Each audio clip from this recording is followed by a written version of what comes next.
এখানে মা কালীর মূর্তির উচ্চতা প্রায় ২১ ফুট।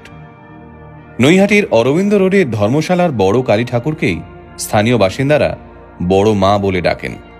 হ্যাঁ, ঠিক ধরেছেন, নৈহাটির বড় মা নামেই পূজিত হন ১৪ হাত লম্বা এই কালী। শোনা যায় আজ থেকে প্রায় ৯৫ বছর আগে সূচনা হয়েছিল এই পুজোর। শুধুমাত্র উচ্চতাতেই নয়, মাহাত্ম্যেও বিশাল নৈহাটির বড় মা। আজ কালী পুজো।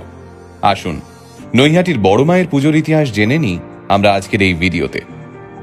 ধর্ম হোক যার যার, বড় মা সবার, এই মন্ত্রেই প্রতি বছর পূজিত হন তিনি।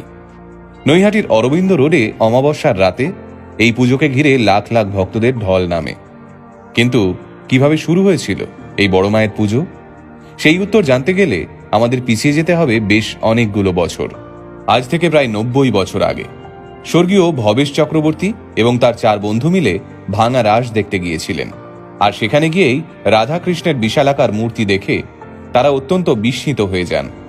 সেখান থেকেই নৈহাটির ছোট রক্ষাকারীর মূর্তিকে বিশাল আকার দেওয়ার পরিকল্পনা ভবেশবাবুর মাথায় খেলতে শুরু করে। আর যেমন ভাবা তেমন কাজ। ভবেশ চক্রবর্তীর নাম অনুসারেই এই বিশাল উচ্চতার কালীমূর্তির নাম হয় ভবেশ কালী। বছরের পর বছর একইভাবে বিশাল উচ্চতার এই কালীমূর্তি স্থানীয় বাসিন্দাদের কাছে বড় মা নামে পরিচিত হয়ে যায়। প্রাথমিকভাবে এই পুজো ছিল উদ্যোক্তা ভবেশ চক্রবর্তীর বাড়ির পুজো। মা কালীকে বাড়ির মেয়ে রূপেই আরাধনা করা হতো। পরে এই পুজো সর্বজনীন কালী পুজোর রূপ নেয়। মজার ব্যাপার হলো, সর্বজনীন পুজো হলেও এখানে কোনো চাঁদা নেওয়া হয় না। ভক্তরাই পুজোর সমস্ত ব্যয়ভার বহন করে।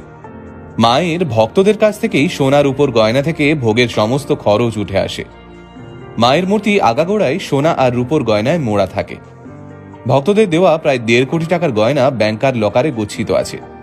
সেখান থেকে পুজোর সময় গয়না বের করে এনে মাকে সাজানো হয়। মায়ের জন্যে বর্তমানে ১০০ ভরি সোনা আর ২০০ ভরি রূপোর গয়না সঞ্চয় করা আছে।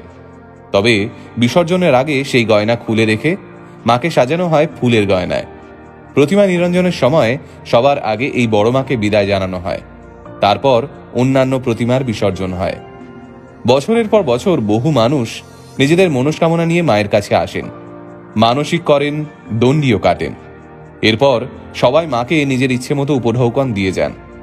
কোজাগরি পূর্ণিমার দিন কাঠামো পুজো থেকেই শুরু হয়ে যায় উৎসবের রেশ। এরপর দীপান্বিতা অমাবস্যার দিন ঢল নামে হাজার হাজার মানুষের। বৈষ্ণব মতে দক্ষিণা কালী রূপে পুজো করা হয় মাকে। সেই কারণেই বলি দেওয়ার চল নেই এই পুজোতে। দুর্গাপুজোর মতোই ৫ দিন ধরে হৈ হৈ করে পালন করা হয় বড় মায়ের পুজো।